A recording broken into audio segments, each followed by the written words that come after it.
அருட்பெருஞ்சோதி அருட்பெருஞ்சோதி தனிப்பெரும் கருணை அருட்பெருஞ்சோதி எல்லா உயிர்களும் இன்புற்று வாழ்க கொல்லா நெறியே குவலியமெல்லாம் ஓங்குக.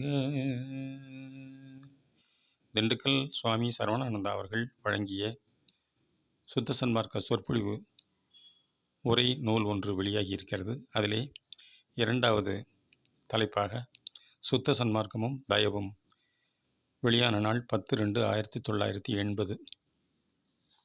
இன்றைய தலைப்பு சுத்த சன்மார்க்கமும் தயவும் என்பது சென்ற 2 தினங்களில், அதாவது 8/2/1980, 9/2/1980 சேலம் மாவட்டத்தில் வேம்படிதாளம் என்னும் ஊரில் பேசப்பட்ட சொற்பொழிவின் சுருக்கம் இன்று இங்கு ஒரே தலைப்பின் கீழ் சொல்லப்படுகிறது. சுத்த சன்மார்க்கம் தயவு என்பது இரண்டாக திகழும் சுத்த நெறியின் 2 படிகளே ஆகும். ஒரே பொருளை விளக்க வந்துள்ளவையாகும். மார்க்கம் என்ற சொல் பாதை என்பதை குறிப்பது அன்று. மார்க்கம் என்பது விதிமுறைகளை விளக்குவது ஆகும். ஆதிகாலம் தொட்டே முன்னோர்கள் ஞானிகள் இறைவனை பற்றி பல வழிகளில் ஆராய்ந்து அதனை மற்றவர்களும் அறிந்து கொள்வதற்காக பல முறைகளில் மார்க்கங்களை ஏற்படுத்தி கொடுத்தனர். வேதாந்திகளும் சித்தாந்திகளும் தாம் கண்டவற்றையும் அறிந்தவற்றையும் பிரம்மானுபவமாகவும் சிவானுபவமாகவும் கூறிச் சென்றனர். வேதாந்தி கடவுளை அறிவால் கண்டு அடைய முயன்று நான் பிரம்மம் என்று கூறினான். தானே பிரம்மமாக பாவித்து கொண்டு இருந்தால் இறை இன்பத்தை எவ்வாறு அடைவதும் அனுபவிப்பதும் முடியும்? இவ்வாறு சித்தர்களும் முத்தர்களும் இறைவனை தமக்கு அயலாக கொண்டு கண்டு புறத்தே இருந்து அடைந்து இறைவனோடு ஐக்கியமாகி விடுவதையே முத்தி நிலையாக கொண்டனர். இந்த ஐக்கிய நிலையில் மனிதனுடைய தனி வாழ்வு போய்விடுகிறது. தன்னுடைய வாழ்வை இழந்துவிட்ட மனிதனால் பிரம்மானுபவத்தையோ சிவானுபவத்தையோ எவ்வாறு பெற முடியும்? மனிதன் கடவுளை விட்டு பிரிந்து இருப்பதாக கருதி எத்தனையோ காலமாக எத்தனையோ பிறவிகளை பெற்று துன்பப்படுகின்றான். பின் ஏதேனும் ஒரு மார்க்கத்தை பின்பற்றி கடவுளை அடைந்து அவரோடு கலந்து விடுதல், அதன் மூலமாக மீண்டும் மீண்டும் பரவாமல் இருத்தல் மனித வாழ்க்கையின் முடிவு என்றும் அதுவே முடிந்த முக்தி நிலை என்றும் நினைத்தான். இந்த முடிவும் சரியல்ல. எனவே இறைவனுடன் இரண்டர கலந்து மறைவதை லட்சியமாக கொண்டு ஆக்கப்பட்ட மார்க்கங்கள் எல்லாம் இறை இன்ப வாழ்வுக்கு பயன்படவில்லை. சன்மார்க்கம் என்பது சத்மார்க்கம் என விரியும். சத்து என்றால் நிலைத்த பொருள், இறைவன். மார்க்கம் என்றால் வழி. கடவுளை அடைவதற்கென்று வகுக்கப்பட்ட ஒவ்வொரு மார்க்கமும் சன்மார்க்கம்தான். ஆனால் இவை எதுவும் கடவுளை அடைந்து வாழும் நிலையை சொல்லவில்லை. கடவுளை அடைந்து மறையும் நிலையைத்தான் கூறின. ஆனால் இப்போது இறைவனின் அருள் உண்மை நமக்கு சுத்த சன்மார்க்கமாக கிடைத்துள்ளது. இங்கு சுத்தம் என்பது யாதொரு கலப்புமற்ற அருட்பெருஞ்சோதி கடவுளை குறிக்கும். சத்து சித்து ஆனந்தமான கடவுள்தான் நம்மிலும் இருக்கிறார் என்பதை நன்கு உணர்ந்து கொண்டு அதுவாக நிலைத்திருந்து நிலையான இன்ப வாழ்வில் திகழ்வதே சுத்த சன்மார்க்கம் என மொழியப்படுகின்றது. வேதாந்தம் சகலம் கேவலம் சுத்தம் என்று சொல்லுகிறது. சகலம் நினைத்தல், கேவலம் மறத்தல், சுத்தம் நினைப்பு கடந்த அருள் உணர்வு நிலையாம். மனிதனாக பிறந்தவனின் மனதில் அளவற்ற எண்ணங்கள் தோன்றிக்கொண்டேயும் மறைந்து கொண்டேயும் உள்ளன. அவ்வாறு நினைத்தலும் மறத்தலும் இல்லாத நிலையே மேல்நிலை எனக் கண்டனர். ஆனால் உண்மையில் சுத்த சன்மார்க்கத்தில் கடவுளின் மெய்யருளை உணர்ந்து சகல கேவல நிலையடையாமல் அருள் உணர்வோடு இருப்பதுதான் சுத்த நிலை. இங்கு கடவுளும் நாமும் பிரியாமல் வாழும் மார்க்கம்தான் சுத்த சன்மார்க்கம் என வள்ளல் பெருமான் உரைக்கின்றார். வள்ளலார் காட்டிய சுத்த சன்மார்க்கம் அருட்பெருஞ்சோதி நெறியாகும். இதில் நினைப்பும் மறப்பும் இல்லை. இதனையே இரவு பகல் என கொண்டு பார்த்தால் இரவும் பகலும் இல்லாத இடம் எது? பூமியில் இரவும் பகலும் மாறி மாறி வந்து கொண்டே இருக்கும். மனிதராக பிறந்த நாம் பூமியை விட்டு வேறு எங்கு போக முடியும்? அவ்வாறு இரவும் பகலும் இல்லாத ஒளிக்கோளம் ஞாயிறுதான். அதன் அருகே சென்று வாழ முடியுமா? முடியாது. பின் இரவு பகல் இல்லாத இடத்தில் வாழ்வது எப்படி? அதற்கும் சுத்த சன்மார்க்கம் வழிகாட்டுகிறது. எங்கும் நிறை அருட்பெருஞ்சோதியே நமது சிறநடு சிற்றம்பலத்தில் ஒளி வீசிக்கொண்டு திகழ்கிறார். அந்த ஜோதிக்கு இரவு பகல் கிடையாது. அந்த அருட்பெரும் ஜோதியைச் சார்ந்து அதன் அருளை பெற்றுக்கொண்டு வாழ்வதே இரவு பகல் இல்லாத வாழ்வாகும் என்று விளக்குகிறார். இதற்கு முன் பல கோடி காலங்களுக்கு முன் வாழ்ந்த மக்கள் இறைவனை ஜோதி வடிவில் கண்டனர். அவர்களுக்கு நெற்றிக்கண், அதாவது ஞானக்கண் அமைந்திருந்தது. அவர்கள் தங்களின் மன ஓர்மையினால் அகண்ட ஜோதியை கண்டனர். அது கந்தழி ஜோதி எனப்பட்டது. அதுவும் 3 பிரிவுகளாக சொல்லப்பட்டது. அவை கந்தழி, கொடிநிலை, வள்ளி என்பதாகும். கந்தழி ஜோதியாகவும், கொடிநிலை சூரியன் எனவும், வள்ளி சந்திரன் எனவும் அம்மக்களால் சொல்லப்பட்டது. பின்னர் இறைவனின் திருவருளால் அம்மக்கள் பக்குவப்படும் பொருட்டு நெற்றிக்கண் மறைந்தது. அக ஞான ஆற்றலால் ஜோதியை கண்டு அது சிவம் என சொல்லப்பட்டும் வந்தது. வள்ளலாரும் திருவருட்பாவில் சிவம் என்ற வார்த்தையை பல இடங்களில் உபயோகித்து உள்ளார்.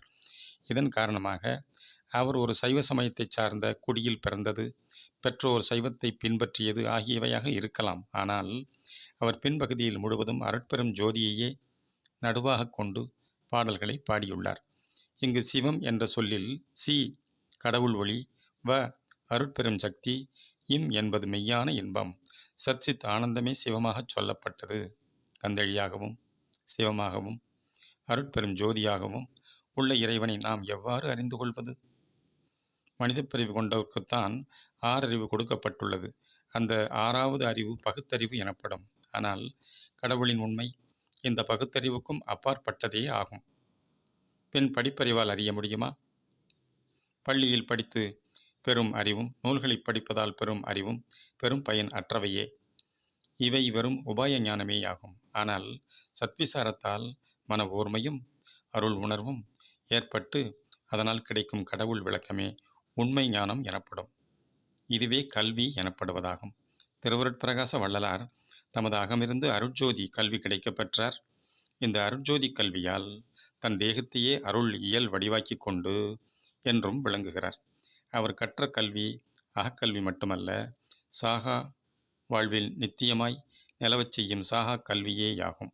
வள்ளலார் அருளியுள்ள நடராஜபதி மாலையில் 28வது பாடலில் சாகா கல்வியை பற்றியும் அதனால் பெரும் பயன்களை பற்றியும் சுத்த சன்மார்க்கத்தின் முடிந்த குறிக்கோள் பற்றியும் விளக்குகிறார்.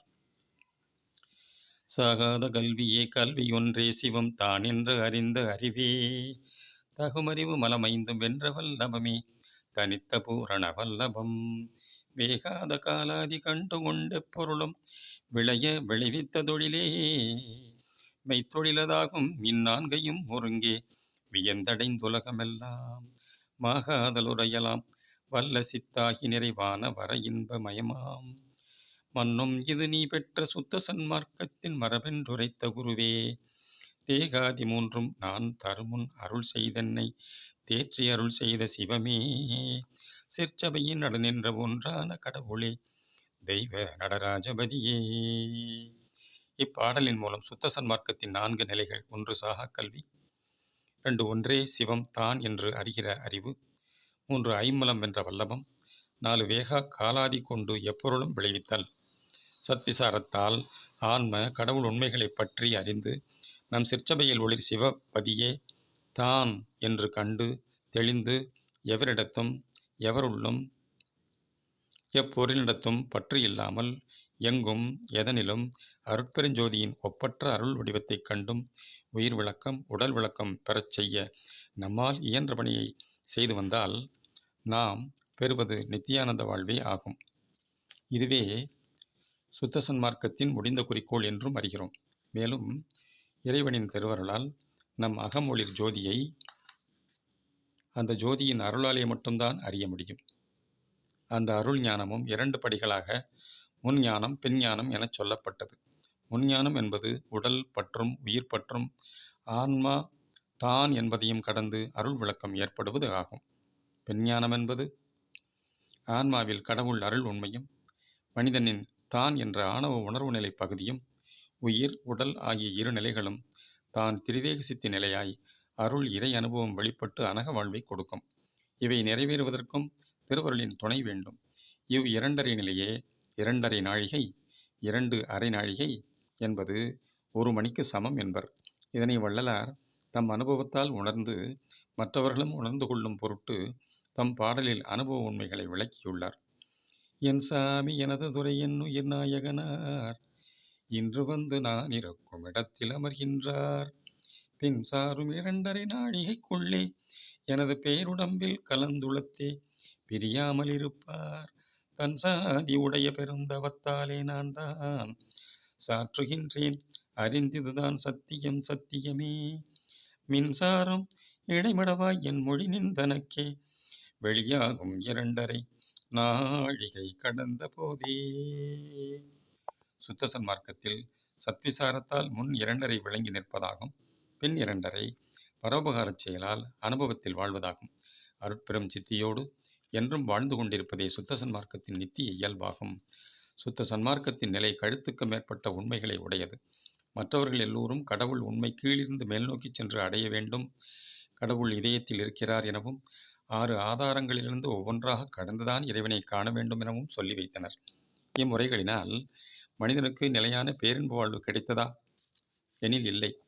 ஆனால் சுத்த சன்மார்க்க நெறியில் இறை அனுபவம் கழுத்தின் மேல் பகுதியிலேயே கிடைக்கிறது. இங்கு ஒரு மனிதன் அருட்பெருஞ்சோதியுடன் சார்ந்து அதுவாக இருந்து சுத்த பிரணவ ஞானதேகம் பெற்று அருட்பெரும் சித்தியுடன் வாழ முடிகிறது. ஆன்ம ஜோதியில் சார்ந்து அதனுடைய அருட்சக்தியால் உலகில் உள்ள எவ்வுயிர்களிடத்தும் எப்பொருள்களிடத்தும் எவரிடத்தும் அந்த ஜோதியையே காண வேண்டும். இங்கு ஜாதி சமய மத கோட்பாடு இன்றி எல்லா மனிதருள்ளும் அவ்வான்ம ஜோதியை உள்ளிருந்து செயல்பட்டு உணரச் செய்கிறது என்பதை அறிய வேண்டும். அறிந்து நம்மால் இயன்ற பரோபகாரச் செயலை செய்து வர வேண்டும். இன்று நமக்கு கிடைத்துள்ள ஒரு சொல் தயவு என்பதாகும். திருவருளால் கிடைத்துள்ள இச்சொல்லே அருட்பெருஞ்சோதி இறைவனின் முழு விளக்கத்தை உணர்த்துவதாயும் நிறை இன்பப் பயனை அளிக்க வல்லதாயும் விளங்குகின்றது. த இறைநிலை வெளிவடிவும் ய ஆன்ம அணுவாகவும் உ உலகியல் செயல் சக்திகளையும் குறிக்கின்றது. தயவே அகனின்று விரிந்து நிறை மனித வடிவமாகவும் உள்ளதை உணர்கிறோம். இதனையே அருள் விசாரத்தால் புறத்திருந்து நோக்கும்போது அ என்பது உடல் நிலையாகவும், ரு என்பது உயிர் ஆற்றல் ஆகவும், இல் என்பது கடவுள் ஆன்மாவாகவும் கொள்ளப்படும். இத்தயவு ஒளியை நமது சிறநடு சிற்றம்பலத்தை கண்டு அதனோடு சார்ந்து அதுவாகி இருந்து கொண்டு நம்மால் ஆன தயா உதவிகளை செய்ய வேண்டும். பிறருக்கு செய்யப்படும் உதவி எதுவாக இருந்தாலும் அது தயா உணர்வுடன் செய்வதாக இருக்க வேண்டும். அதுவல்லாமல் பலருக்கு உணவளிப்பதாலும் பொருள் கொடுத்து உதவுவதாலும் பெரும் பயனும் இல்லை. இது சமயம் தயவு சுத்த சன்மார்க்கம் தழைத்து மக்கள் எல்லோரும் அறிந்து பயன்பெறும் காலம் வந்துள்ளது. தயவை பற்றி உலக மக்களும் தெரிந்து கொள்ளும் வண்ணம் ஆங்கில மொழியில் DAEIOU என்னும் வார்த்தை கையாளப்பட்டுள்ளது. டி இறையொளியையும் மற்ற AEIOU என்பவை பொருட்சக்தி, கிரியாசக்தி, ஞானசக்தி, யோகசக்தி, அருட்சக்தி என்னும் 5 சக்திகளை விளக்குவதாகவும் அமைந்துள்ளது. A ஆட்டம்ஸ் பொருட்சக்தி, E எனர்ஜீஸ் கிரியாசக்தி, I இன்டெலிஜென்ஸ் ஞானசக்தி, O ஆம்னி சோல் பவர் யோகசக்தி and U universe blissful life அருட்சக்தி. இந்த தயவு திருவருட்பா அகவலில் வள்ளலாரினால் 7 முறை பயன்படுத்தப்பட்டுள்ளது. எனவே தயவு சிந்தனைகளோடு தயவு செயல்களை செய்து நிறையின்ப வாழ்வு பெற்று வாழ வேண்டும். உலகுக்கு இந்த சுத்த சன்மார்க்க தயவு நெறி முன் அறியப்படாத ஒன்று. எல்லோருக்கும் அழியா இன்ப வாழ்வை கூட்டி வைப்பது. ஓங்குக சுத்த சன்மார்க்க தயவு. அருட்பெருஞ்சோதி அருட்பெரும் ஜோதி தனிப்பெரும் கருணை அருட்பெருஞ்சோதி தயவு.